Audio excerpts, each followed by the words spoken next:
Gentlemen, I want to continue along the same lines that Senator Tester was pursuing in terms of some of the alternatives to opioids. And I was recalling that some time ago, we were dealing with a VA that was pretty limiting in terms of alternatives that were available for our veterans. And I had recalled several different discussions with young guys who were returning at that time from Iraq, and bodies beat up pretty hard by being in vehicles that didn't have much suspension and wearing heavy body armor. And rather than being given chiropractic care or physical therapy, the prescription was just take the pill. And at that time, you'll recall, the number of visits that were allowable for that veteran were, the chiropractic visits were limited. I think it was like 11 visits, or it was less than a dozen, which to me was incredible. So we go ahead and we'll prescribe the pill, but we're not going to help you kind of manipulate and move that body and help that body recover. So we're talking about a whole host of different alternatives, which I think is great, whether it's chiropractic or acupuncture or equine-assisted therapeutic activities. I'm all over this. I think it's great. But are we in the same situation that we were several years back, where we are limiting the number?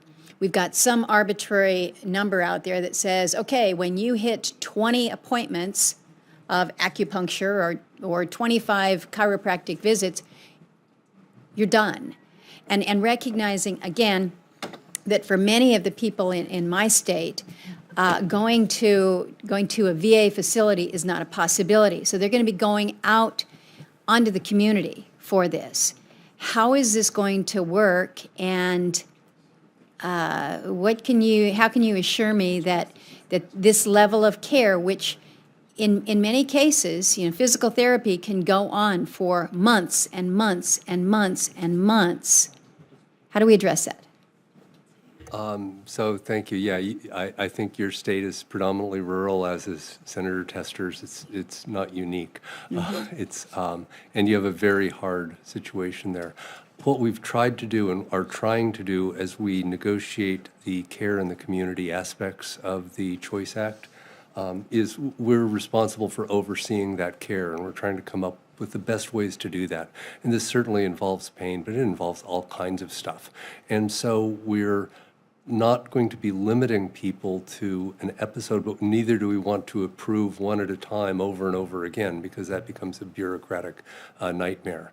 And so what we're trying to establish is episodes of care that might be, let's say, 15 or 20 episodes of chiropractic care, but then they could be extended. So you wouldn't have to go back and approve every one, but neither do you get a blank check.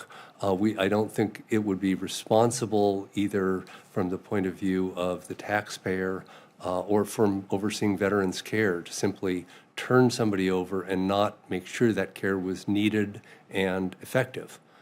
So we're trying to walk the line, and I can't say what the limit is at all. I don't think we've established one for chiropractic care. But well, and I use chiropractic as an example, and I think it's a good one. And I think it also recognizes the fact that everybody's different. Everybody's going to heal different. Some people are not as good at their physical therapy as they should be. And so when we have kind of that arbitrary limit, if you will, and I understand that you can have some level of oversight that says, okay, after this many visits, you have to get kind of a re-up, if you will. But I will tell you, as one who was in physical therapy for many, many months after a pretty serious recreational injury, nothing like our veterans would ever do, to be on a physical therapy bed and have the person next to me crying, not because she was in pain, but because she was being told by her physical therapist that her number of treatments was up with her coverage, and she couldn't get any more. And she says, I'm not done. I still hurt. I still need you. And I don't want our veterans to be in that same situation where they feel they can't get that continued care. There is this gap. So you've taken them off the opioids, which is the place that they should be trying to go, but we need to make sure that we're working with them. And I fear that as we're moving into this choice where you have different issues in different places, and rural states are clearly going to see this impact, that we've set up a tough situation for those vets who cannot get that care in a VA facility.